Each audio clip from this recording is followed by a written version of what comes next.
Sadhguru Nath Maharaj Ki Jai, and welcome to Jagadambe Reads the Holy Books of India, Ramayana283.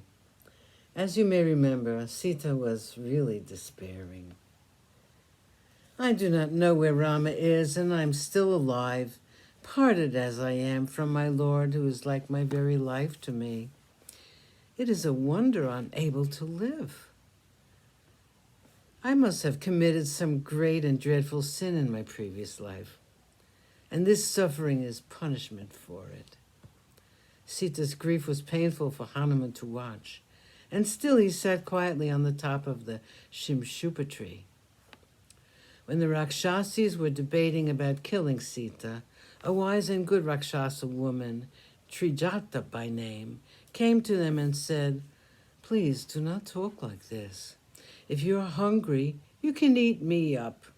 Sita is divine and she should not be touched.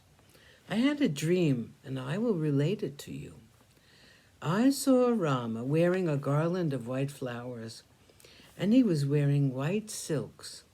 He was seated in a vimana, which was made of ivory, and the chariot was drawn by a number of swans. Sita was also wearing white, and she was with Rama, like the glow is united to the sun.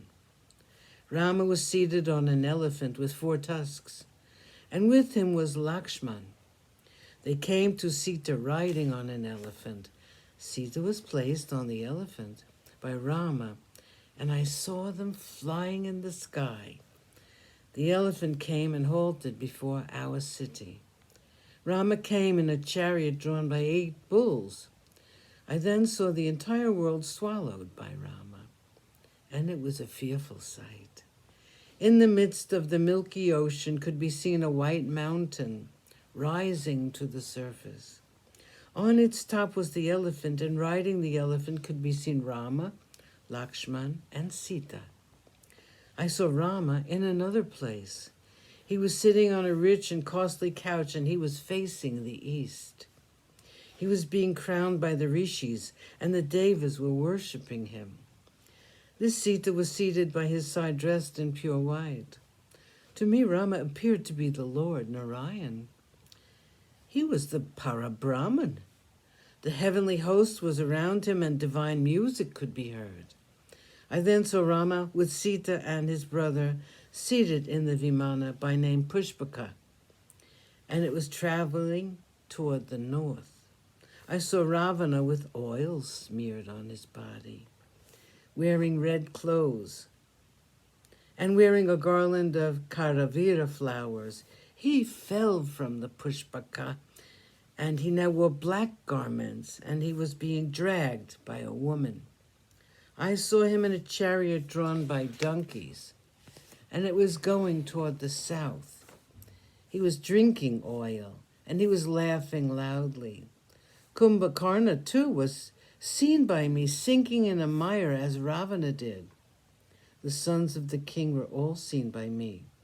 I saw Vibhishana with a white umbrella over his head, and he was wearing rich silks.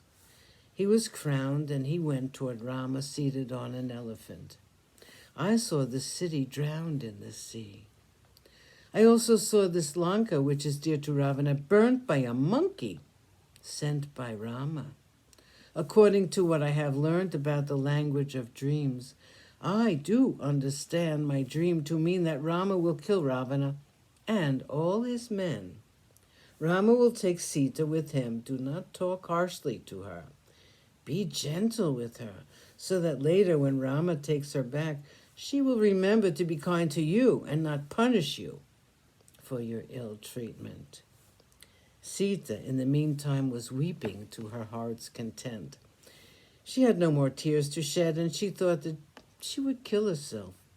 She knew that it would be futile to look for a sword or poison in that dreadful place, and coming near the branch of the tree, she clung to it and said, "I will make a noose of this long hair of mine and hang from this branch." She stood near the tree and thought of her short life, which she had spent so happily, and which was to have such a tragic end. Sadhguru Nath Maharaj Ki Jai. Thank you for coming. I hope you come again.